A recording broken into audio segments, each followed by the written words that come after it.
Hello friends, வணக்கம் and welcome to M E spicy Tamil kitchen. இன்றைக்கி நம்மளோட சேனலில் என்ன பார்க்க போகிறோம் அப்படின்னு சொன்னால், இன்றைக்கி வந்துட்டு பிரம்ம முகூர்த்த விளக்கு பற்றி தாங்க பார்க்க போகிறோம். இன்றைக்கி வந்துட்டு நான் 4வது நாள் பிரம்ம முகூர்த்த விளக்கு ஏற்றிட்டுருக்கேங்க. அவ்வளோ நல்லா இருக்குங்க. தெய்வங்கள் தரிசனம் பார்த்தீங்கன்னு சொன்னால் மனசுக்கே வந்துட்டு ஒரு தெய்வ தரிசனம் கிடைக்கிற மாதிரி ஒரு ஃபீலிங் உண்டாகுதுங்க. அதுவும் 4:15 to 5:15 இந்த விளக்கு ஏற்றணுங்க. அடுத்து பார்த்தோன்னு சொன்னால் நம்மளோட கடன் பிரச்சனை தீரும். அடுத்து எல்லா விஷயங்களையும் நம்மளுக்கு வெற்றிகள் கிடைக்கும், மன நிம்மதி கிடைக்கும்.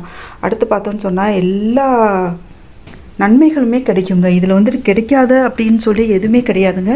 அவ்வளோ ஒரு நல்ல விஷயங்கள் எல்லாமே நம்ம லைஃப்பில் நடக்க ஆரம்பிக்கும். நம்ம கஷ்டம் புலம்பிகிட்டு இருக்கிறத விட இது மாதிரி தெய்வ வழிபாடுகள் நம்ம பண்ணிகிட்டு இருந்தோம் அப்படின்னு சொன்னால் ரொம்பவே நல்லதுங்க. இது 48 நாளுக்கு வந்துட்டு இந்த விளக்கு ஏற்றணுங்க.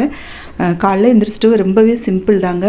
நம்ம காலைல குளிச்சுட்டு அடுத்து பார்த்தோன்னு சொன்னால் தினமே தலை குளிக்கணும்லாம் அவசியம் இல்லைங்க. நம்ம வந்து சுத்தம் இல்லாத நாட்களில் மட்டும் தலைக்கு குளிச்சுட்டோம் போதும். மாதவிடாய் டைமில் அந்த மாதிரி சுத்தம் இல்லாத நாட்களில் மட்டும் நம்ம தலை குளிச்சா போதுங்க. மற்ற நாட்களில் நம்ம வந்துட்டு உடம்பு மட்டும் குளிச்சுட்டு இந்த விளக்கை ஏற்றி வைக்கலாங்க.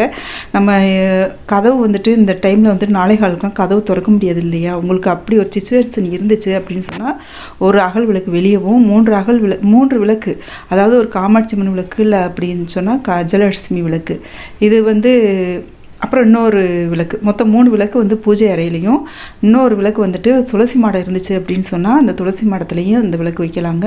மொத்தம் வந்து கட்டாயமாக வந்து 5 விளக்கு ஏற்றணுங்க. இந்த பிரம்ம முகூர்த்த விளக்கு ஏற்றுற அன்னைக்கு மொத்தம் 5 விளக்கு வீட்டுக்கு உள்ளுக்கிலே, அதாவது கதவு இருக்கு இல்லையா, மெயின் கதவு இருக்கு இல்லையா, அது உள்பக்கமாக வச்சுட்டு கிழக்கு பார்த்து வச்சிடலாங்க. அந்த விளக்கை உங்களால் வெளியில் ஏற்ற முடிஞ்சிச்சு அப்படின்னு சொன்னால் வாசலில் வைக்கலாம். அப்படி இல்லை அப்படின்னு சொன்னால் உள்ளுக்குள்ளே வச்சுக்கலாம், கதவை பூட்டி வச்சுட்டு. அடுத்து பார்த்தோன்னு சொன்னால் இங்கே நம்ம ஏற்றுறோம் இல்லையா, அதில் வந்து ஒன்று வந்துட்டு குலதெய்வ விளக்கு, அகல் விளக்கில் குலதெய்வ விளக்கு, ஒன்று வந்து கஜலட்சுமி இல்லைன்னா காமாட்சி விளக்கு, இன்னொன்று வந்துட்டு இன்னொரு விளக்குங்க. நம்ம எந்த தெய்வத்துக்கு வேணாலும் நம்ம அதை ஏற்றிக்கலாம். நான் வந்துட்டு அது வந்து மகாலட்சுமிக்கு குபேர விளக்கு வந்துட்டு ஏற்றி வச்சுருக்கீங்க. அந்த இன்னொரு விளக்கு வந்துட்டு நம்ம காலையில் எந்திரிச்சிட்டு குளிச்சுட்டு இந்த மாதிரி நம்ம வழிபாடு பண்ணுறது மனசுக்கு அவ்வளோ நிறைவாக இருக்குங்க. அந்த டைமில் வந்து தெய்வங்கள்லாம் வந்துட்டு பிரம்ம முகூர்த்தத்தில் நம்ம வீட்டுக்கு வருவாங்களாம், நம்ம கேட்ட வரோம் எல்லாமே தருவாங்க. தெய்வங்கள் எல்லாம் அந்த நேரத்தில் நம்ம வீட்டுக்கு வரும்போது நம்ம அந்த மாதிரி நம்ம விளக்கேற்றி வழிபாடு பண்ணிகிட்டு இருக்குது எவ்வளோ மனசுக்கு நல்லா இருக்குது தெரியுமா? நம்மளால் உணர முடியுதுங்க, அந்த தெய்வ சக்தியை உணர முடியுது.